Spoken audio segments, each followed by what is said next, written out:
The courtroom was heavy with tension, the kind that makes your skin crawl and your heart race. Every seat was packed, and all eyes were fixed on the man sitting in the defendant's chair. Marcus Thompson sat rigid, his hands cuffed in front of him, his face pale but determined. Next to him, lying quietly on the cold marble floor, was Max, a golden retriever with intelligent brown eyes that seemed to understand far more than any dog should. Marcus's lawyer, Sarah Collins, stood at the podium, her voice steady but strained. "Your Honor, my client maintains his innocence. He was not present at the scene when Mrs. Eleanor Hartwell was murdered. The prosecution's case is built on circumstantial evidence and assumptions." The prosecutor, District Attorney Richard Stone, rose from his chair with a smug expression. "Your Honor, the defendant had motive, means, and opportunity. Mrs. Hartwell had recently discovered that Mr. Thompson was embezzling from her charity foundation. She was planning to expose him the very next day." Marcus's jaw tightened as he listened to the accusations. His eyes drifted down to Max, who had been Mrs. Hartwell's beloved companion for 8 years. The dog had been found next to her body, covered in blood, traumatized and shaking. Since that terrible night 3 months ago, Max had barely eaten, barely slept, and refused to leave Marcus's side, a fact that the prosecution claimed proved his guilt. "The dog knows," Marcus whispered to Sarah, his voice barely audible. "Max knows I didn't do it, if only he could talk." Sarah glanced down at Max, who was now sitting up, his ears perked as if he had heard his name. The dog's eyes were fixed on something across the courtroom, his body tense with an alertness that made Sarah's stomach twist with unease. Judge William Harper, a stern man in his 60s, called the court to order. "We will now hear closing arguments. Mr. Stone, you may proceed." District Attorney Stone approached the jury with calculated confidence. "Ladies and gentlemen, the evidence is clear. Marcus Thompson betrayed the trust of Eleanor Hartwell, a woman who treated him like family. When she discovered his theft, he silenced her permanently. The defendant was the last person to see Mrs. Hartwell alive, and he had a key to her house." As Stone spoke, Max began to shift restlessly. The dog's breathing became heavier, and a low whine escaped his throat. Sarah noticed the change immediately and placed a gentle hand on Max's head, trying to calm him. "The prosecution wants you to believe that this man," Stone continued, pointing directly at Marcus, "cold-bloodedly murdered an innocent woman for money. The dog was found traumatized because he witnessed his owner's brutal death at the hands of someone she trusted." Max's whine grew louder, and several jurors began to look uncomfortable. The dog was now standing, his tail rigid, his gaze locked on something that no one else seemed to notice. "Objection, Your Honor," Sarah called out, rising from her seat. "The prosecution is speculating about what the dog witnessed." "Sustained," Judge Harper replied, but his attention was also drawn to Max, who was now pacing in small circles, his agitation becoming more pronounced. Stone waved dismissively. "Your Honor, I'll move on. The point is, Marcus Thompson is guilty of first-degree murder, and the evidence supports this conclusion beyond any reasonable doubt."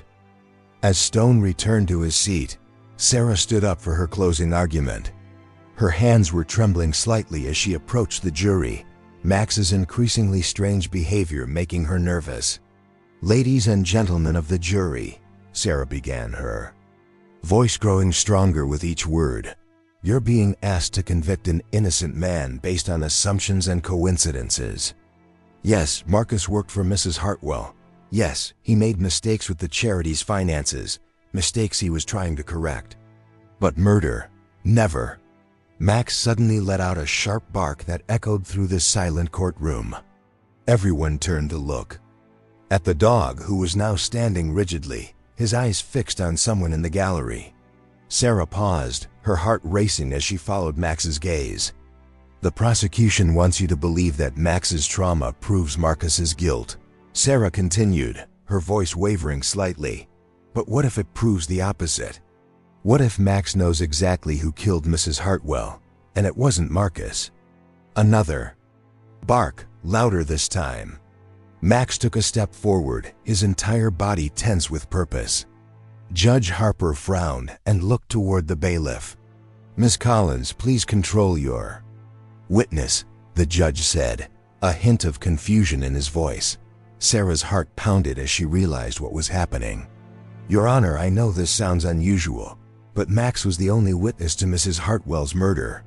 He's been trying to tell us something for months." The courtroom erupted in murmurs.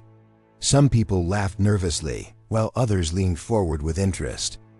District Attorney Stone stood up abruptly. "Your Honor, this is ridiculous. Dogs cannot testify in court." This is a desperate attempt. His Stone's words were cut off as Max suddenly bolted forward, his leash slipping from Sarah's grasp.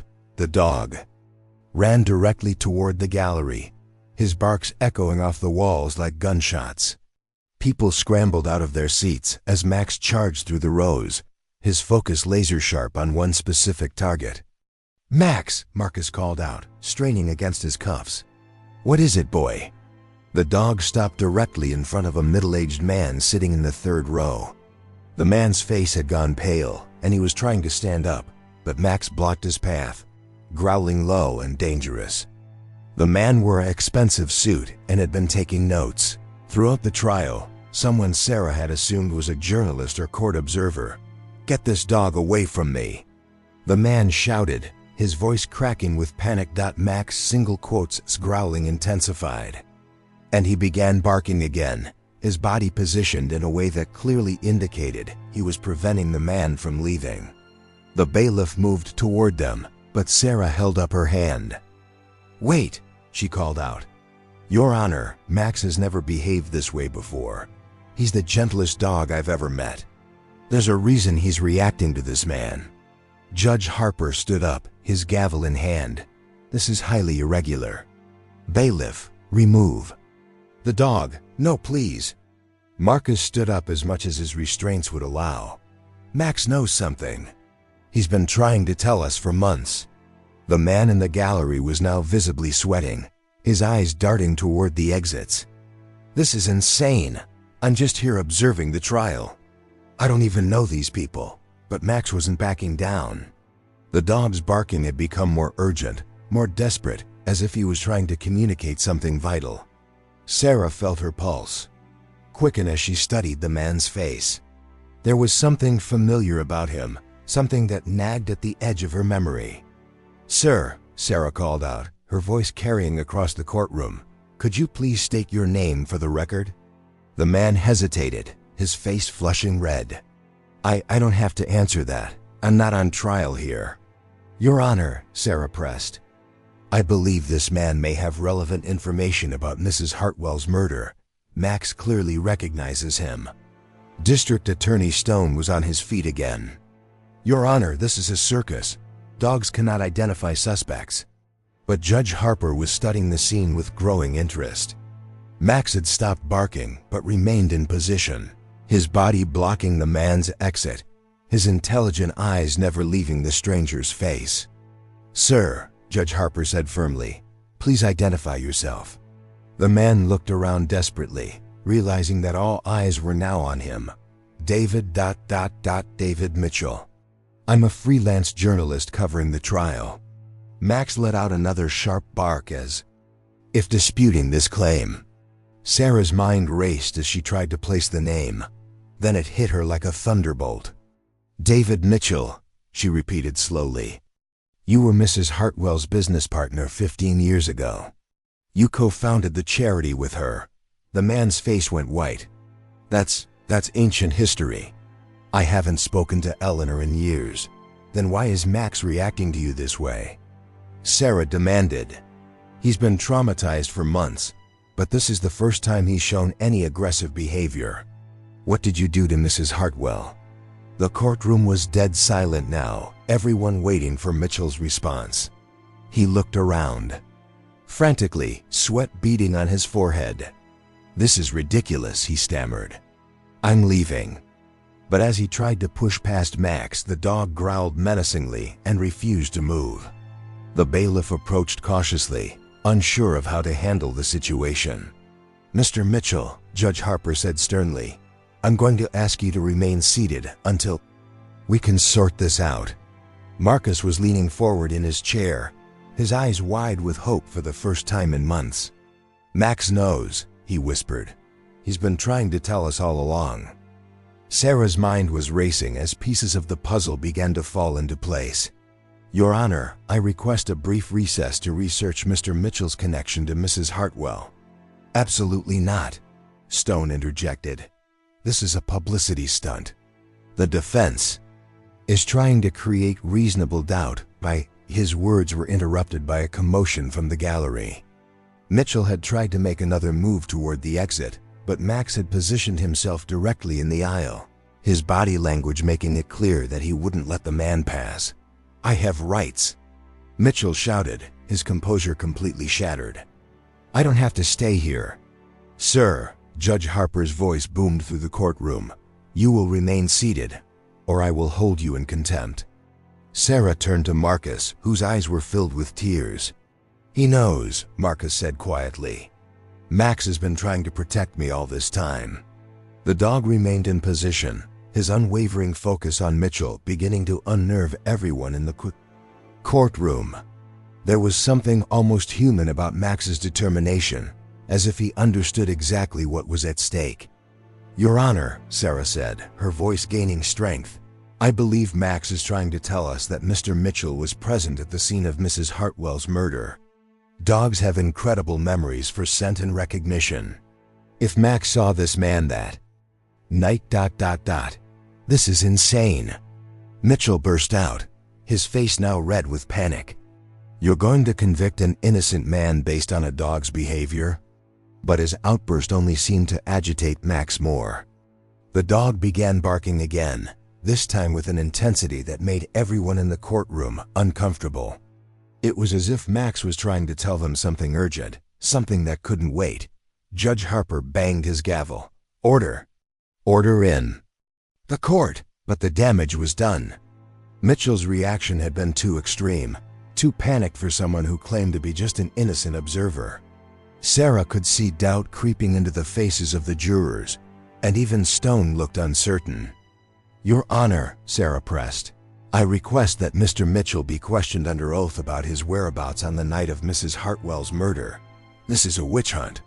Mitchell shouted, but his voice was shaking now.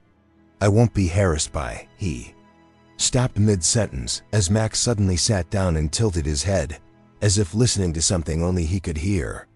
The dog's demeanor had changed from aggressive to almost expectant. And then, in the tense silence that followed, Mitchell's phone began to ring. The sound cut through the courtroom like a knife. Mitchell fumbled for his phone, his hands trembling as he tried to silence it. But in his panic, he accidentally answered the call on speaker.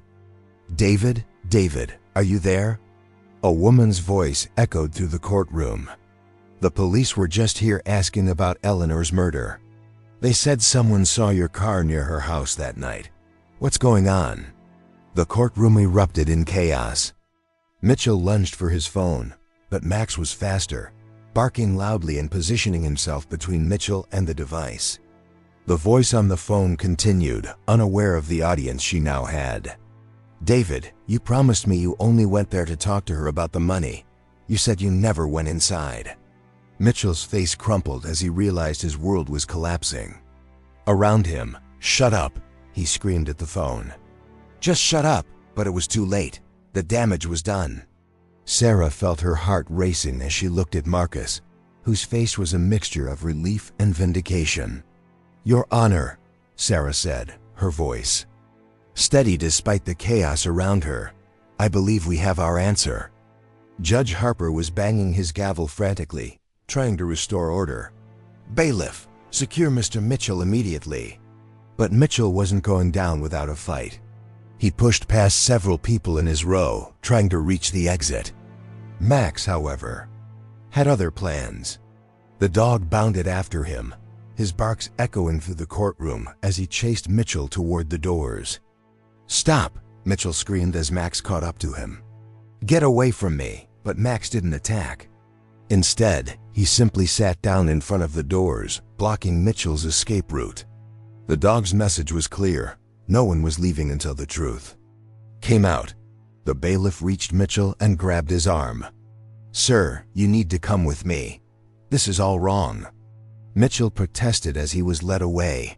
"I never meant for her to die. She was going to ruin everything. The charity, my reputation, my family." His confession echoed through the suddenly silent courtroom. Marcus sat in stunned silence, tears streaming down his face as the reality of his vindication sank in. Sarah approached Max, who was now sitting calmly, his tail wagging slightly.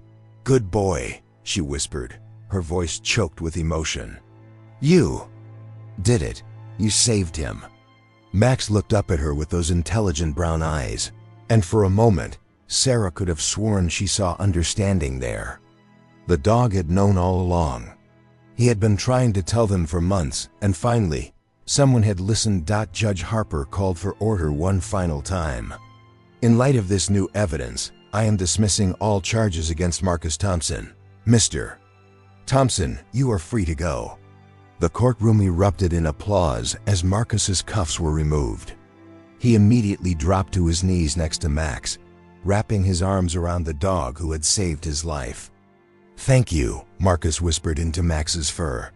"Thank you for not giving up on me." Max nuzzled against Marcus's shoulder, his tail wagging with what could only be described as satisfaction. The dog had done what he set out to do. He had protected the innocent and identified the guilty. As the courtroom slowly emptied, Sarah watched Marcus and Max together. The bond between them had been forged in tragedy, but strengthened by loyalty and truth. Max had lost his original owner, but he had found a new purpose in protecting Marcus. The case would go down in legal history as one of the most unusual ever recorded.